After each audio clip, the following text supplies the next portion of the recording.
Assalamu alaikum wa rahmatullahi wa barakatuh. Please join us for tonight's meal as we talk about fatherhood in Islam. And we have a very special guest, Sheikh Jassi, and we will also get into being a good role model, single motherhood, and make sure you stick around to the end because we'll dig deep into what does manhood really look like. See you on the backside. It's supper time with Meat and Potatoes, a podcast by Embrace where your journey is our journey. Assalamu alaikum wa rahmatullahi wa barakatuh. Welcome back to another delicious episode of Meat and Potatoes. Today we have a wonderful surrounding of people as well as a wonderful spread of knowledge and information to share with everybody. Today we're blessed again with Brother Rashid from Sacramento, California. Assalamu alaikum wa rahmatullahi wa barakatuh, brother. Walaikum assalam wa rahmatullahi wa barakatuh. And today as a guest we have Sheikh Jassi from Dallas, Texas. Assalamu alaikum, Sheikh. Thank you for joining us. Wa alaikum assalam wa rahmatullahi wa barakatuh. It's my honor. MashaAllah. Today we're going to be delving into a topic that we had talked about beforehand regarding fatherhood in Islam. And while we were delving into the topic, we were having a discussion about it afterwards that there's so much that can be delved into this, and there's so much more that we can get talk about regarding this topic that we need to do a part 2, and more than likely there's going to be a part 3 here. But there's some questions that I think is very valuable for us to discuss with a renowned Sheikh Jassi with us here in the room with us. So without further ado, we're going to open up the appetizer around here and talk about what a modern day Muslim father is going to be looking like. So considering that, of course, the Quran and the Sunnah is a guidance for all people, for all time, until the day of judgment, we still have, in regards for being a father, or being a fatherly figure inside of the household,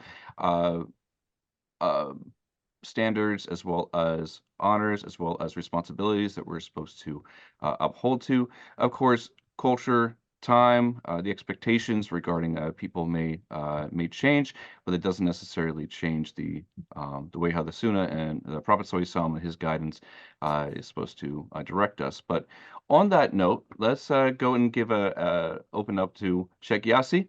And on that question, Sheikh,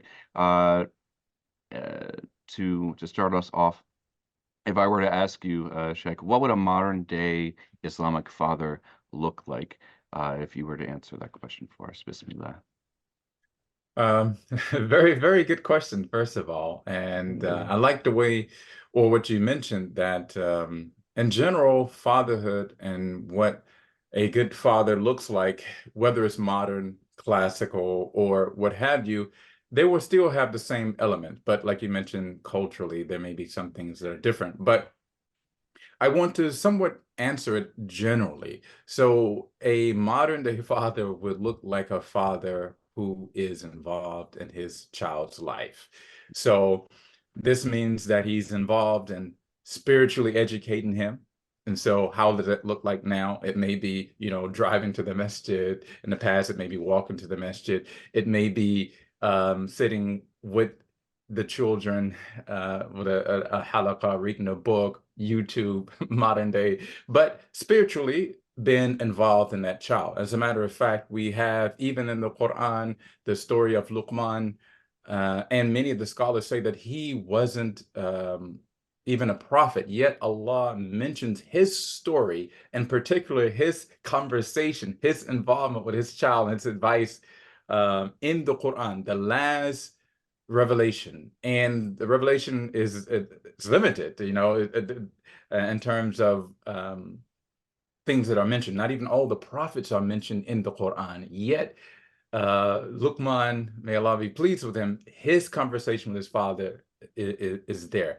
And so being involved, being a mentor to your father, being involved physically, meaning health-wise, sports-wise. So it could be football, it could be basketball, it could be just be running, but being involved, being there as a father spiritually, and being there as a father playing and just having a good time, halal entertainment, and being there, being that provider as well, being able to provide the children and the family that what they need, the best that they can. So in general, when you're looking at a modern day father or a father in general, or a good parent in general, it is a father that is involved in his child's life, serving as a leader and balance, not just only trying to get that child educated and providing education. And some people are great fathers in terms of education, but they are lacking in spirituality. And I do want to mention that the very first advice Luqman gives to his son is don't commit shirk. So a father that is involved, he understands priority. He focused on those things that are the most important. He has this conversation about staying away from vices. He has this conversation about marriage and women if it's a son, or men if it's a woman, and has the conversation of how to conduct yourself in society. You hear, for example, a lot of families, and I've had this conversation about how to conduct yourself, especially African American, if you get pulled over. This is reality. So a father deals with practicality, those things that are practical, excuse me, those things that are practical, those things that he needs. And the father, a modern day good father, is someone who's open and reveals himself and is vulnerable and is trying to save his children, save his family from the hellfire. And this is, Allah tells us, "Qu anfusakum wa ahlikum," to save yourself and your family from the hellfire. So I think this is a good description of what a father looks like. So very powerful starting point, Sheikh Yassi. Phenomenal. Mashallah. And with that, I do want to pass it to Brother Rashid, not to set the bar so high, but I think Brother Rashid, hits that sort of image, if you will, of what a good father figure looks like. And I want to hear from your point, Brother Rashid. What does a good Islamic or modern day Islamic father look like, or what is some practical advice you can give to raise a child in maybe a non-Islamic environment, or for those who are new fathers or about to be fathers? What advice would you give them so that they could be successful amongst trying times, or in today's society? Bismillah. Bismillah.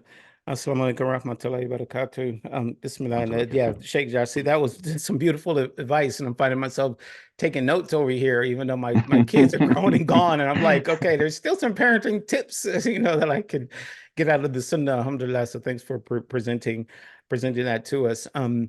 And in preparation for today, there's one hadith that I came across that really is a good segue from what Sheikh Jassi said, inshallah. But the hadith is the Prophet ﷺ said, "Every one of you is like a shepherd, responsible for those under his or her care. A man is a shepherd and responsible for the welfare of his family. A woman is a shepherd responsible for her household."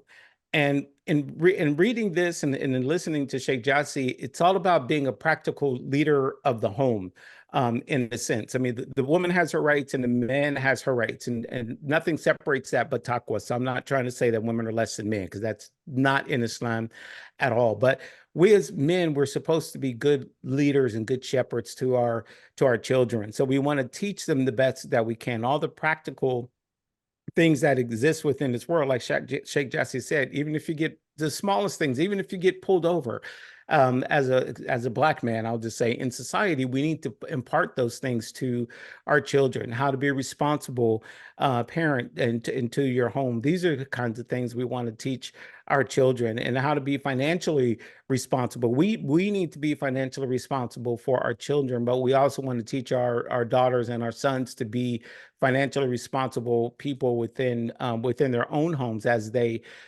grow up. And when I think about Surah Luqman, and one of the beautiful things that came out of that too for me was prayer. As a father, we want to do our best to make sure that prayer is in the home, and to make sure that we're teaching our kids how to pray.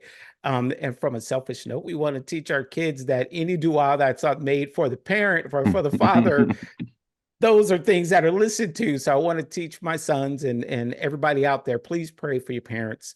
And inshallah ta'ala, my children will pray for me so that I have a better shot, by Allah's mercy, to get into paradise. So those are just some of the practical things, and I'll keep it short because I want to come back and hear more what Sheikh Jassi has to say, inshallah ta'ala. But being a shepherd, and I think lastly, I wanted to throw out here with the tail end of this hadith really touched me. I was like, a woman as a shepherd responsible for her household, because even though we're talking about fatherhood today, I want to give prompts and I want to recognize the fact that there's a lot of single women out there that are raising their children. And these could be women that either fell into divorce because the marriage didn't work out, or maybe they got married before Islam, whatever the situation is. But there's a lot of single women out there that are raising kids and that are raising these children. And I have to acknowledge you and give props to you, and also say that you too are shepherds within the home. And when it comes down to fatherhood, I view you the same way. I grew up in a single parent home with just my mom. So, I just want to be cognizant of that fact. Props to our sisters out there. Right. MashaAllah. And beautiful points and beautiful reflections, Brother Rashid. Just like Hiram. And I think I want to stem off of the last thing that you were just mentioning, because there's a beautiful aspect regarding that even though I'm probably the youngest father, even I do have what I consider to have four beautiful girls in my home, but two of them come from my wife's previous marriage. So I'm the stepfather in that sort of essence, but I love them and I treat them as if they were my own. And of course, there is sometimes a not necessarily a dispute. I don't know the right word, but the fathership still belongs to the biological father, but I still have a responsibility to uphold to in regards for the mother, and the best way of which I can take care of them is, of course, to be a good father, a good husband to their mother, but also the best way that I can be a good husband to my wife is to be good, be kind, be generous, and uplifting, and raising these girls who need a father figure. And sometimes that aspect can be a huge debacle in the household regarding being stepmothers or stepfathers for children who are in previous marriages or marriages that didn't work out, because it is a huge responsibility. There is sometimes the means of understanding, or sometimes the indifference that happens because of this aspect, because they come from a previous relationship, what have you. But sometimes we don't give enough props due to those who do make that step up to help raise someone else's children, or to find their place so that they can respectfully have a place inside of the child's life, while allowing a father to be a father, a mother to be a mother, and then basically another means of support, love, care, and guidance, and hopefully, of course, that the guidance is overall Islamic. But sometimes that's not always the case. Sometimes when it comes to relationships, sometimes there's a means of father is a Muslim, mother is a Christian, and they separate, and now there's that indifference that happens of now the mother wants to still practice her faith, and of course the father wants them to be raised as a Muslim, and of course that debacle comes that I don't wish upon really anybody, because of course, as what Sheikh Yassi was mentioning regarding Surah Al-Luqman, is that the number one lesson that we want to be able to teach our children overall is do not commit shirk, is that we want to be on the path, we want them to be raised as Muslims. And I think that's essentially what our number one aspect or focus is going to be on, is that we want to, it's for me, I don't care if my children, if they're if if they work in a factory, if they clean for a living, if they work at a convenience store, if they do this, if they do that. I care that they are Muslim. I care that they are well taken care of, and I care Mm, that they are praying and that they are practicing Islam amongst anything else. Because in the same way, how if somebody is a doctor, somebody is a an engineer, somebody is the president of the United States, but they don't have Islam, in my opinion, then there is a means of that I have failed as a father if I don't help them or guide them to that path or be that role model for them in their lives. mm. Um, but on that, Sheikh Yassi, I want to bring it back to you here because you don't want to be served mozzarella sticks if you have a steak coming. So I want to pass this back. I want to pass this back to you and hear what you have to say. As Brother Rashid and I are speaking, any anything in particular that's buzzing in your mind here that you like to share regarding practical advice for being a father or being a stepfather inside of Islam or what it means to be that shepherd inside the household. Right. Bismillah. So, Brother Rashid, you really, really brought a profound point. And Brother Daniel, you picked up right on it because what's in front of us, the problem of society today, is not mothers. And we know how great mothers are. And to a certain extent, I don't think, even though we're in a time where we have to be politically correct and there's sensitivities, but mothers and in Islam, the all these virtues that are explicitly mentioned, I don't think we really have to worry about that. The problem is, and I'm being very honest, it's not mothers are not or are deadbeat or not there or unfit. The problem is a lack of fathers, a lack of Mm, men.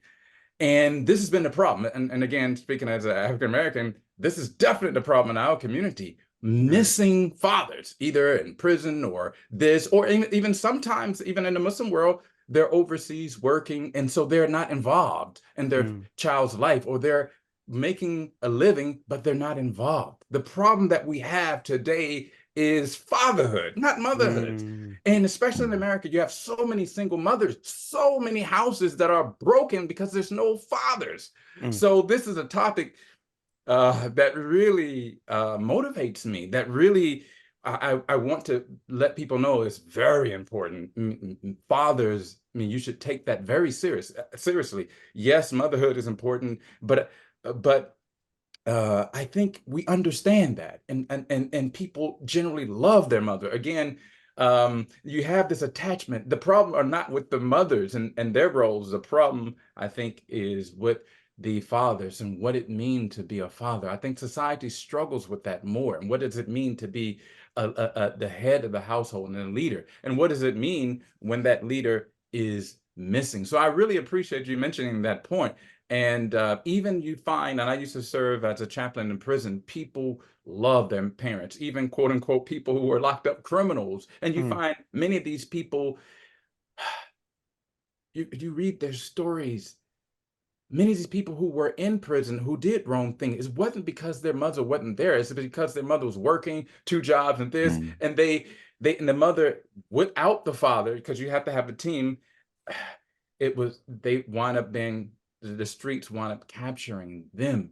So I encourage everyone, both Muslim and this is also for the non-Muslim general audience, to really focus on being fathers. I mean, I'm encouraging those who are fathers to really take your responsibility serious, because we have a crisis. America and society is suffering from the absence of fathers. As a matter of fact, when I went to certain villages in Africa, meaning in Kenya and Tanzania and other places, they had the same problem. Fathers were missing, and some of them maybe had multiple wives and different things, and so they really weren't raising the kids properly, and the kids didn't have a proper upbringing. And, and they say it takes a village, and it really does, to raise a child. I mean, even more than just a father and a mother. But I see this phenomenon also when I was in other countries, like even in the Gulf, Medina and Riyadh and other places. So many workers, they spend years and years away from their families making money for their kids, but they're not involved besides financially. Or once a few months. And sometimes, obviously, this is the way it is. But we have to be careful. And as imams, many times, and speakers, and even I'm recently reading this new book about the life of Martin Luther King, and it mentioned how he felt guilty of not being involved enough in his child's life, even though he's doing something for society. And we have this concept in Islam, that your family first, and you have to give society, you have to be selfless, but at the same time, everyone has a responsibility, and as Brother Rashid mentioned the hadith, we are responsible for guiding our families as fathers, and we should take this very, very serious. So what I wanted to do in this opening is not necessarily give advice. I'll pass it to you and Brother Rashid, but just say that this is a topic that is of immense importance. This is a topic that we struggle with on a general level as non-Muslim society and Muslim society, the absence of father. And you mentioned that you were raised also, Brother Rashid, in a household that didn't have a father. And there's so many Muslim families now, immigrant, non-immigrant, what have you, that the father is missing. Not the mother's missing. Right. The father is missing. So I just wanted to bring that attention to us, that this is a topic that I think we need to pay even more attention to. Not because, the father's the head of the household, because men are not serving that role now. Right. Yeah, and it's really profound, Imam, and I wasn't aware of this necessarily, but that the absent fatherism situation is happening worldwide.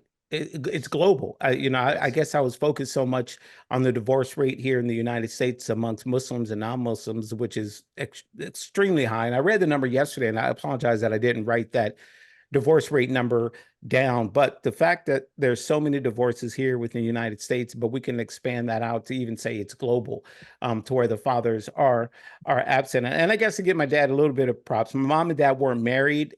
So I grew up in a single parent home. There were years where he was right there, and there were years where he was sort of absent.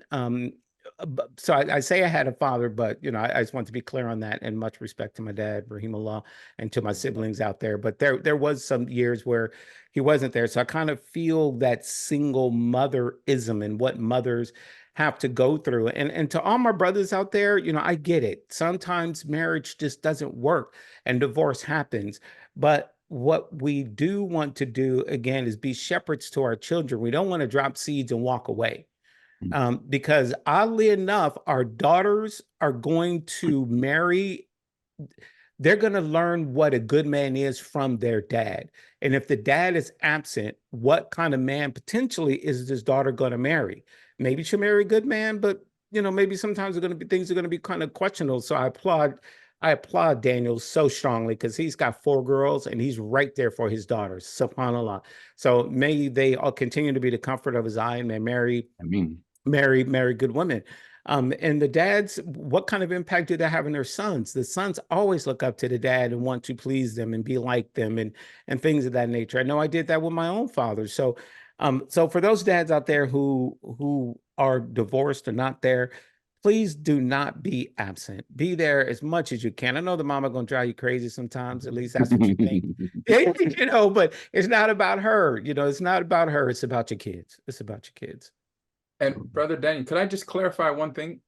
Absolutely. Okay, because I'm glad you mentioned this, Brother Rashid, and Brother Daniel. I want to clarify that when I mentioned that what I'm trying to say is, if you're divorced, and just because you're divorced doesn't mean you're not involved. So you can be divorced and you're there and you're present. So I wanted to clarify for the audience, and I'm glad you mentioned that, Brother Rashid, that just because you are divorced and you're not living with your kids doesn't mean you're not involved. And some people they have a strong bond, and that's also, I'm glad you mentioned this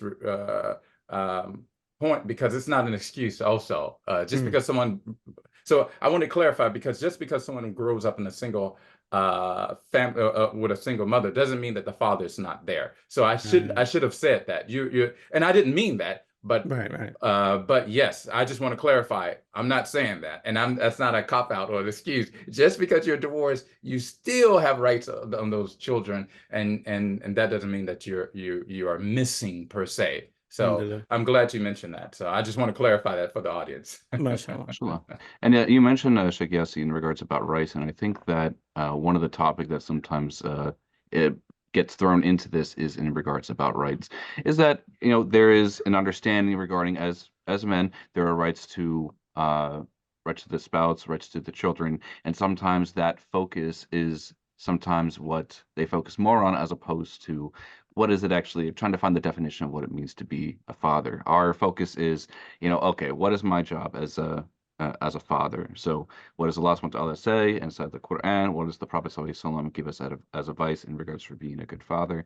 And sometimes the rights are what is the focus. So that's why they're so committed to working. That's why they're always outside of the house. That's why they're working long hours. And maybe that's sometimes the position of somebody who wants to uphold those sorts of rights, but doesn't know what to do to be a father figure, or as opposed to just giving them a paycheck and and hoping for that the mother knows what to do best. And I don't want to seem like it's a cop out, but sometimes in that regard, when there is that separation, whether there is a divorce that happens, or there is a misunderstanding or not a mutual compromise between the mother and the father that exists inside the household, sometimes there's those sorts of difficulties. But overall, I guess as from what I'm understanding in this conversation is that the most powerful thing that can happen for a growing child to be to learn to be Muslim or to be a Muslim is for that father and of course that mother too to be present in that child's life as much as possible. To seeing that father praying, to interact with their children, to teach them, to show them how to be responsible, how to be a leader, but also, obligations to uphold, to show, as Brother Rashid was saying, they're going to take, I'm sorry, was it Rashid or you, Sheikh Yassi, that they're going to take the example of the father that they see in you as what they're going to be looking for in that future spouse. So you're only doing yourself a favor in I mean Right. in many ways, because I mean we're going to be accountable for the way how we do interact Mm. with our children and the time that we spent with it, um, and what we put of value, because they say that nobody wishes that they worked more in the office on their deathbed, but sometimes we're so committed, oh, it's money that's going to make my family happy, but a lot of the times a child will be twice as happy with half the time that the father spends working for the additional things that they could be getting inside the household.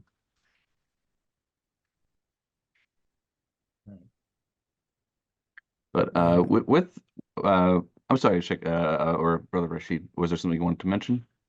Um, just the piece that you touched on earlier about the stepfather piece of it all, Hmm. because I think that's important. And yesterday, okay, I watch movies, but there was a situation where a guy met a young lady, they had a kid, then the mom got remarried, and so there was a stepfather, and then there ended up being an argument later on in the film, and the stepfather kept saying, "I'm the dad, I'm the father."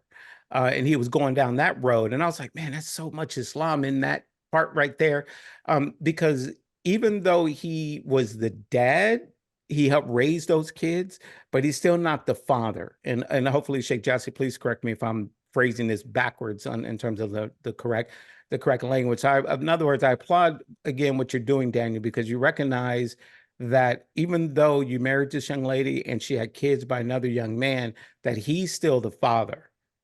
He's still the father, but you are being the dad. You're active. You're in the home with them. And I think that's important. And I need to give props to those fathers those young men who stepped into be a stepfather role, and for them to understand their position, that they are not that kid's father. They are the dad. Yeah, And inshallah ta'ala, I'm wording that properly. alhamdulillah. I mentioned sometimes that on the day of judgment that that child is going to be called by her father's by her father's name, but I'm also going to be called for the deeds that I've done for that Mm, child. mm. SubhanAllah. But And with that, brother, oh, yep, go uh, ahead, Sick Yassi. Sorry. no, it's fine. I just want to take the opportunity. I thought there was a little pause to say, just to emphasize, because you had asked me what are the first, I want to just highlight like the importance of missing fathers, and then maybe highlight the brother Rashid was saying, the importance of being a role model. This is something I just wanted to pull out and say this is important. And also, you mentioned, Brother Daniel, the importance of being balanced. And I want to also Mm, tell the audience, I understand. Sometimes you're going to have to work and go to school full time. That's going to happen. And as a father, I actually did that full time work, and well, not necessarily full time, but working a student full time and raising, being a father, a family, and also going to and working almost full time. So SubhanAllah. things will happen, but as you mentioned, also these are not cop out. We understand. And one last thing I want to say before you move to the next segment or next part, Brother Daniel, is just to highlight again, and because I'm not good I usually miss certain things, as telling you that we really need to focus on this. And I'm glad you said there may be multiple parts of this. Again, especially, and I hate to keep on talking from the African American perspective, but just to show you how important this is. And this applies for Muslims in general, because this is a global phenomenon, a society in general. So again, we see a lot of mothers, and we know what motherly figures look like. And I think what Brother Rashid was saying was it pulled this out of me a little bit. That also we see this in schools. People see they have exposure to women, exposure to good role models. They know what a good woman looks like. And this is what you were saying, Brother Rashid. Like, you want those. A father's important for them to see, what does a good man look like? What does a good husband look like? What does a good Mm, father?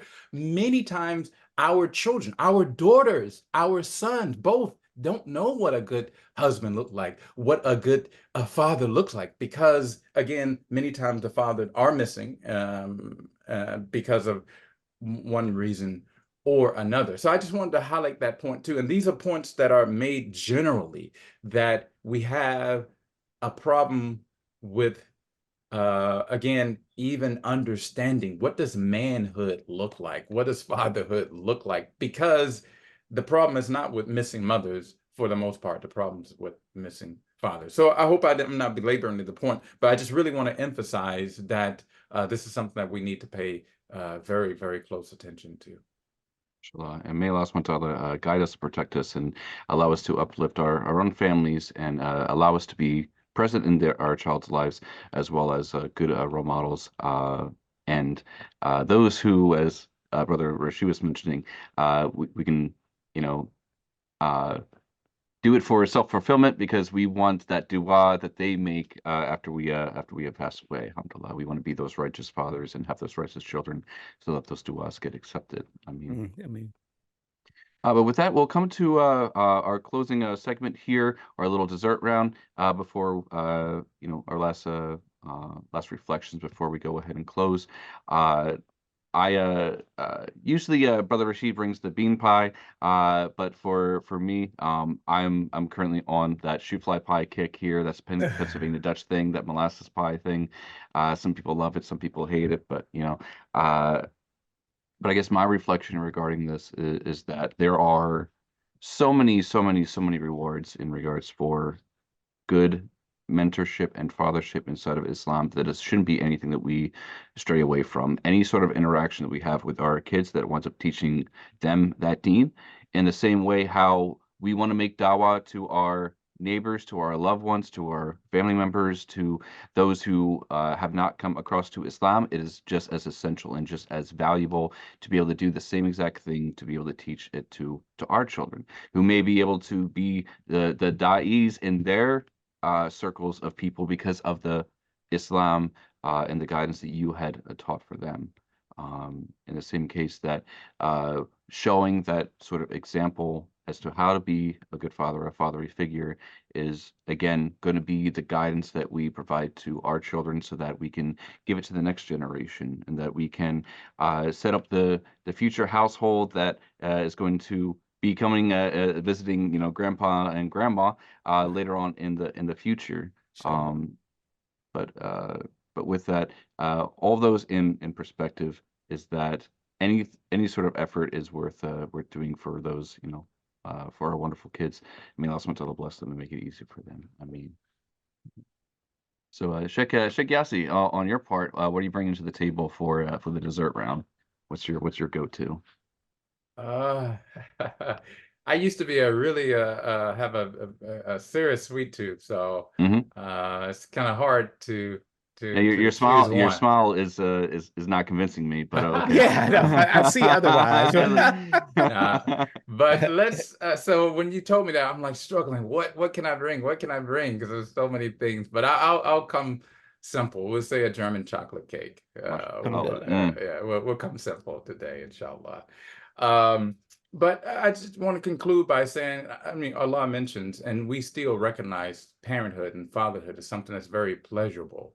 You know, that the children are the zinatul hayat dunya, as Allah mentioned in Surah Kaf. They are the beautification and adornment of this world.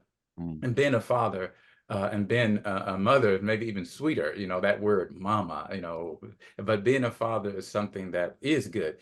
And we should take these, our responsibility seriously. I mean, enjoy it and enjoy being around kids, but also understand that it's a great responsibility. And Allah mentions in Surah Furqan, the very end of the chapter, Allah talks about وَعِبَادُ Rahman, and the servants of Rahman, which is very beautiful, because Allah tells us throughout the Quran who are the qualities and the characteristics of those who are successful. And Allah tells us the qualities and the characteristics of those who are unsuccessful, failures, or losers. And Allah tells us role models like Prophet Musa alayhi salam, Prophet Yusuf alayhi salam, and others who are the greatest of people. And Allah talks about those who were horrible people, Fir'aun. But Allah tells us the qualities of those who truly serve the most merciful. And at the very end of this chapter, he has those characteristics. And one of the last characteristics is that they are people. They say, وَالَّذِينَ يَقُولُونَ رَبَّنَا هَبْ لَنَا مِنْ أَزْوَاجِنَا وَذُرِّيَّاتِنَا قُرَّةَ أَعْيُنٍ وَجَعَلْنَا لِلْمُتَّقِينَ إِمَامًا. But the first part, and again, this is one of the last characteristics, that they say, make our spouses and our children the apple of our eyes, the pleasure to us. And the scholars mention here that, again, you have these two things, that you want to enjoy them and you want to be with them, you want to play with them, but also it means you want to see them being upright children. You want to see them like Prophet Ibrahim. He didn't want to die before becoming a father. Even he was, some said, well, and maybe into his 90s, and he didn't want to die. But he kept on making dua, even though it looked impossible to be a father. Like, you are so old, and your wife is even older, or just as old, meaning she was past the age of childbirth. Yet he knew the value of becoming a father, and he made dua. And that's what we remember doing Hajj. And Prophet Ibrahim is one of the greatest figures to ever live. And one of his greatest desires was to become a father, to leave behind that legacy. And so he became from a person who had no progeny, I mean, he didn't have any, and to almost to the greatest of progeny, right? So I want to leave behind that, is that we should take this serious. And this is what makes people great. And if you really want to impact the world, you really want to shake things up, you really want to leave your dent, you really want to be a good Muslim, be a good father. Be a father. And if you take that seriously, that responsibility, just not called daddy and the plan, but you take all those things that we said, balance it, then you will be successful in this world and the hereafter. You have both. You have that enjoyment in this world and that enjoyment in the hereafter, inshallah. Inshallah. MashaAllah. Beautiful reflections and wonderful closing statement, Sheikh Yassi. Not to be uh, uh, well, always coming in afterwards here, Brother Rashid. What would you like to bring to the dessert table here? SubhanAllah, Bismillah. that was almost like a fork drop. It's like Yeah, pow. How do you, how do you follow that one up? Ah. Oh, SubhanAllah. Okay, well, I have no baking skills. So yesterday I went by my son's house and got some bean pie. Went to my cousin's house and got some peach cobbler. So MashaAllah. we're gonna share some apple Whoa. bean pie and peach cobbler. Oh gosh, Sheikh Jesse, Wow. alhamdulillah. Yeah, Woo. alhamdulillah, alhamdulillah. That's overload, So brother. Mashallah. Mashallah. That's oh, yeah, good. alhamdulillah. So inshallah ta'ala, we'll share that during the dessert round. But the Prophet Sallallahu Alaihi Wasallam reminds us that no parent can give their child a better gift than training them in good manners. I'll repeat that. No parent can give their child a better gift than training them in good manners. So what we want to do as fathers and even the single mothers and mothers out there is teach our children good manners so that they know how to respect other human beings, so that they know how to respect the world when they're out in public, and so they know how to respect other people's place property, and so that they respect Allah subhanahu wa ta'ala to where they will not get involved with shirk, and that they learn how to pray. So I'll keep it short right there. We just want to teach our kids how to have good manners, so they're not running around at the store going buck wild at Walmart and that kind of thing. At least they got some level of decorum, right? We know who we see the kids in the store. We know who I'm Oh, talking yeah. about. Yeah. Oh boy. So alhamdulillah. So we just want to teach our babies good manners, and to all the fathers out there who are trying their best, subhanallah, I tip my hat to you. I really do. May Allah subhanahu wa ta'ala bless all the good fathers and good mothers, all those who are who make that step to be stepfathers or stepmothers as well. Hmm. Anyone has any sort of means of being a parental or guardian figure, may Allah subhanahu wa ta'ala bless them and increase them, make things easy for them. And with that, we'll go ahead and close for today's episode. Again, Sheikh Yassi, a pleasure to have you here, and thank you for joining us here. Brother Rashid, always beautiful to have you here at the dinner table again, and we'll all meet up soon, inshallah. With that, we'll go ahead and close. Allahumma subhanahu wa bihamdi, ashhadu wa la ilaha illa ant, astaghfiruka wa atubu ilaik. Assalamu alaikum wa rahmatullahi wa barakatuhu. Wa alaikum assalam wa Assalamu rahmatullahi wa warahmatullahi barakatuh. wabarakatuh. Meat and Potatoes is a podcast by Embrace.